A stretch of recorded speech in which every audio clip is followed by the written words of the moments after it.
मैंने कभी अपनी साधना के दौरान अपने आप को मृत्यु से गुजरते हुए देखा, और न केवल मृत्यु से गुजरते हुए देखा, वरन मैंने अपने इस नश्वर शरीर को भी, इस नश्वर देह को भी जलते हुए पाया। और ठीक उसी तरह जिस तरह से राजचंद्र ने नश्वर देह को जलते हुए देखकर आत्मबोध प्राप्त किया था, इसी तरह से मैंने भी देखा कि मैं भी इसी तरह से किसी की शमशान यात्रा में शामिल हुआ हूं। वहां पर भी ऐसी कोई लाश जली है, और उसे देखकर मुझे लगने लगा कि मैं स्वयं भी अपने नश्वर शरीर का त्याग कर चुका हूं, और अब मेरी काया भी जलने लग चुकी है।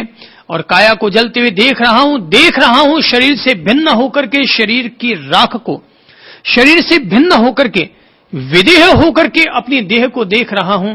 और उन्हीं क्षणों में वह एक प्रसिद्ध गीत की पंक्तियां उभर कर आती हैं कि अब कबीरा क्या सिएगा जल चुकी चादर पुरानी, अब कबीरा क्या सिएगा जल चुकी चादर पुरानी।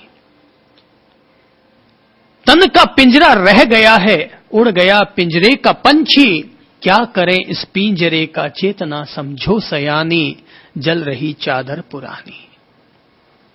घर कहां है धर्मशाला, घर कहां है धर्मशाला, हम रहे मेहमान 2 दिन, हम मुसाफिर हों भले ही, पर अमर मेरी कहानी, जल रही चादर पुरानी। जल रही धू धू चिता, जल रही धू धू चिता, और मिट्टी मिट्टी में समानी, चंद्र आओ हम चले अब मुक्ति की मंजिल सुहानी, जल चुकी चादर पुरानी, अब कबीरा क्या करेगा जल चुकी चादर पुरानी।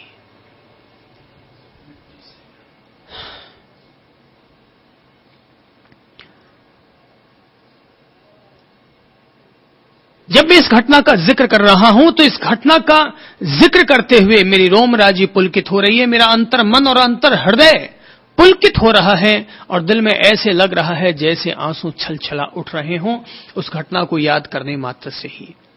पर एक बात तय है कि कोई भी व्यक्ति क्यों न हो, नश्वरता का बोध प्राप्त किए बगैर अनश्वरता को उपलब्ध नहीं किया जा सकता। लोग पूछते हैं आकर के कि साहब मुझे बताइए कि मैं कौन हूं। मैं समझता हूं ये लोगों का एक बहुत बड़ा पागलपन होता है, जो लोग जाते हैं और गुरुजनों से जाकर के पूछते हैं कि बताइए कि मैं कौन हूं।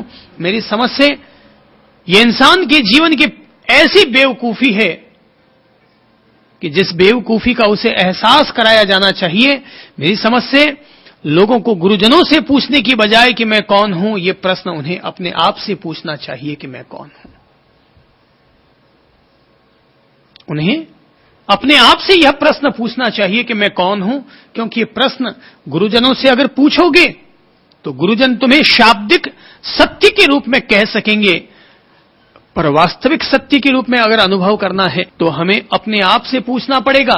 एकांत में बैठकर मौन धारण करके, ध्यान धारण करके, अपने चित्त को शांति में बनाते हुए हमें अपने आप से पूछना पड़ेगा, हे जीव तू कौन है। जन्म से पहले तू कौन रहा, मृत्यु के बाद तू कौन रहेगा। इस जन्म मरण की धारा में चलने वाला यह जीव कौन है। पति पत्नी के रूप में व्रत धारण कर लेने वाला यह जीव कौन है। कभी अपन किसी के बेटे कहलाते हैं, कभी अपन किसी के पिता कहलाते हैं, कभी भाई कहलाते हैं, कभी किसी के पति कहलाते हैं, कभी गुरु कहलाते हैं और कभी अपन शिष्य कहलाते हैं। कल तक अपन शिष्य कहलाते थे, आज अपन गुरु बन गए। तो ये सब जो आरोपण अपन लोगों पर होते रहते हैं, आखिर जिस पर ये सब आरोपण किए जा रहे हैं वह कौन है। अगर मैं शिष्य रहा तो जिंदगी भर शिष्य क्यों नहीं हूं। अगर मैं पति हूं तो फिर किसी का बेटा क्यों हूं। अगर मैं किसी का बेटा हूं तो फिर मैं किसी का पिता क्यों हूं। कोई भी व्यक्ति जब तक अपने आप से अपना समाधान नहीं चाहेगा तब तक याद रखो सारे समाधान आधे अधूरे कहलाएंगे। सवाल खुद से करो, प्रश्न खुद से करो, जिज्ञासाएं खुद से करो, एकांत में बैठो और अपने आप से सवाल करो। नचिकेता यमराज से पूछ रहे हैं। ये तो एक अवसर मिल गया नचिकेता को कि पिता का आदेश मिल गया कि मैं तुम्हें मृत्यु को सौंपता हूं। तो नचिकेता मृत्युदेव के समक्ष उपस्थित हुए और मृत्युदेव से आत्मा के रहस्य जानने को तत्पर हुए। वरना एक बुद्धिमान व्यक्ति अपने प्रश्न के समाधान औरों से प्राप्त करने की बजाय अपने आप से प्राप्त करना ज्यादा बेहतर समझता है। समस्या खुद की तो समाधान दूसरों के क्यों हो। एक बालक, एक अज्ञानी, एक अबोध प्राणी आकर के समस्या रखे तब तो बात समझ में आती है। बाकी सब समस्याओं का समाधान व्यक्ति के खुद के भीतर से निकल करके आता है, क्योंकि तुमसे तुम जुदा नहीं हो, खुद से खुदा जुदा नहीं है। अपने आप से पूछो। एक जैन कहानी है, जैन कहानी। कहते हैं एक व्यक्ति एक मठ में पहुंचा और वहां जाकर के मठ के एक गुरु से जाकर के सवाल पूछने लगा कि प्रभु, मैं आपसे जिज्ञासा रखने आया हूं, प्रश्न समाधान करवाने आया हूं कि जरा आप मुझे समझाइए कि मैं कौन हूं। गुरु ने जैसे ही ये बात सुनी, उन्होंने सीधे झट से युवक को पकड़ा और धक्का देकर के वहां से बाहर निकाल दिया। भाग। वो बड़ा चौंका कि यार मैं तो प्रश्न पूछने गया और ये महाराज ऐसे ही जिन्होंने मुझे धक्का देकर के बाहर निकाल दिया। गजब की बात। वो उनके बड़े गुरु के पास गया शिकायत करने के लिए कि साहब आपने क्या शिष्य बनाया है। मैं तो एक आध्यात्मिक जिज्ञासा लेकर के गया और उन्होंने जिज्ञासा का समाधान करने के बजाय मुझे धक्के देकर बाहर फेंक दिया। तो गुरु के सामने जाकर के यही सवाल किया और कहा कि मैं उनसे पूछने गया था कि मैं कौन हूं, मुझे इसका समाधान दीजिए। उन्होंने मुझे समाधान देने की बजाय धक्के देकर बाहर निकाल दिया। गुरु ने उसको धक्का ही नहीं मारा, लात मारी और लात मार करके कहा कि गधे, अरे जो सवाल तुम्हें अपने आप से पूछना चाहिए था वो सवाल तुम मुझसे पूछने आया है। जो सवाल तुम्हें अपने आप से पूछना चाहिए था वही सवाल तुम मुझसे पूछने आया है। अरे धक्का तुम्हें इसलिए मारा था ताकि तुम्हें यह अक्ल आ सके कि दूसरों के पास जाकर के ज्ञान लेने से ज्ञान नहीं मिलता अध्यात्म का। स्वयं एकांत में बैठकर ध्यान धरने से, अपने भीतर झांकने से, अपने आप से मुलाकात करने से ही व्यक्ति को अपने भीतर का ज्ञान और बोध और समाधान उपलब्ध हुआ करता है। अगर तुम्हें लगता है कि तुम्हें ये ज्ञान प्राप्त करना है कि मैं कौन हूं, तू कौन है, तो किनारे जाकर के बैठो और ध्यान धरो। किनारे जाकर बैठो और ध्यान धरो। शरीर का ध्यान मत करो, मन का ध्यान मत करो, अपने विचारों का ध्यान मत करो, अपने आप का ध्यान करो। अगर ध्यान करने बैठे और आपको शरीर का एहसास हो रहा है तो अपने आप को समझाओ कि शरीर का बोध प्राप्त करने के लिए मैं ध्यान में नहीं बैठा, मैं अपने आप का बोध प्राप्त करने के लिए ध्यान में बैठा हूं। अगर ध्यान में बैठे और विचार उठ करके आते हों तो अपने आप से अनुरोध करो कि मैं विचारों को जानने के लिए ध्यान में नहीं बैठा हूं, अपने आप को जानने के लिए ध्यान में बैठा हूं। मैं अपने आप को जानूंगा, अपने आप में रत होऊंगा। ज्यों ज्यों व्यक्ति मन वचन काया के व्यापारों का निरोध करते हुए अपने आप से रूबरू होगा, आत्मरत होगा, तब तब वह अपने भीतर आत्म ज्योति को प्रकट होता हुआ अनुभव करेगा।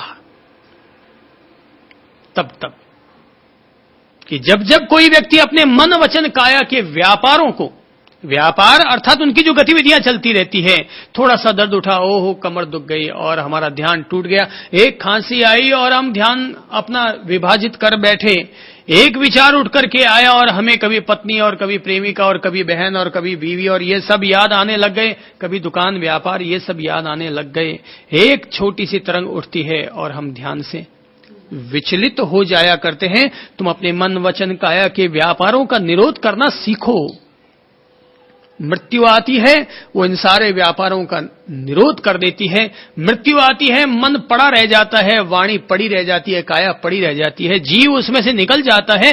मृत्यु मृत्यु मृत्यु, बार बार मृत्यु शब्द सुनने और बोलने का अर्थ और औचित्य यही है कि हम लोग उस मृत्यु तत्व को समझ करके ये जान जाएं कि मृत्यु आखिर जीव को अलग करती है और मैं भी अपने जीव को अपने से भिन्न देखूंगा, अपने आप को अपने शरीर और वाणी और मन से भिन्न देखूंगा। यही है आत्मज्ञान प्राप्त करने का तरीका। एक धक्का और दो, एक धक्का और दो। अरे भाई, जो लोग आत्मज्ञानी होते हैं उन लोगों के आत्मज्ञान देने के तरीके भी बड़े विचित्र हुआ करते हैं। हां, अब जिनको केवल व्यावहारिक बातें करनी हो तो वो हासा हासा करते रहो, मिठास भरे शब्द बोलते रहो, पर जिनको लगता है वो जो फकीराई के आलम वाले जो लोग होते हैं वो तो सीधा उनका तो धक्का देना भी शक्तिपात का आधार बन जाया करता है, शक्ति जागरण का आधार बन जाया करता है और आदमी उपलब्ध हो जाता है। रामकृष्ण परमहंस के पास जब नरेंद्र पहुंचा तो उसने यही पूछा था, क्या आप परमात्मा को जानते हैं, क्या आपने अनुभव किया है?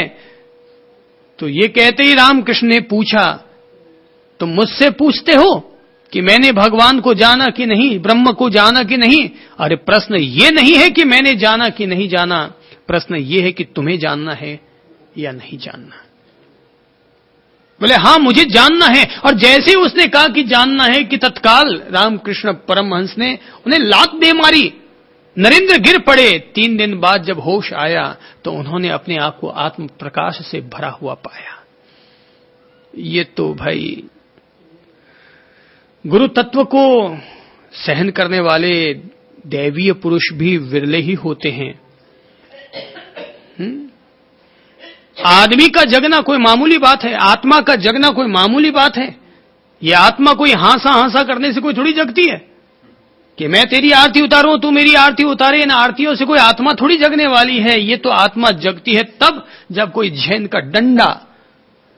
का डंडा मारने वाला गुरु हमारे सामने आए और हमारी चेतना को जगाए, वरना जन्म जन्मांतर से मूर्छा में पड़ी हुई इस चेतना को जगाना कोई हंसी खेल की बात है। योगियों को जन्म जन्मांतर तक योग साध ले तो भी अपनी चेतना को नहीं जगा पाते। उनको गुफा में चले जाए तब भी अपनी वही पत्नी याद आती है, वहां पर वही धन उन्हें याद आता है, वही बच्चे, वही मकान जायदाद उनका पीछा नहीं छोड़ती।